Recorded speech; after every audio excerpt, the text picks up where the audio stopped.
Eu tive uma ideia genial. Ah, você teve uma ideia genial. Conta outra, Pedrão. Tô brincando, amigo. Uhul. Vamos lá.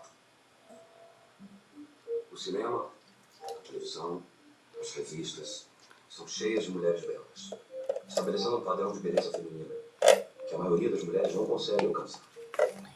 37% das brasileiras não estão satisfeitas com sua vida. Menos de 2% das mulheres não se consideram belas. Uma mulher bela é uma mulher feliz. No final, pode ficar feliz se ela não se acha bela. Nossa campanha quer reencontrar a beleza da mulher real.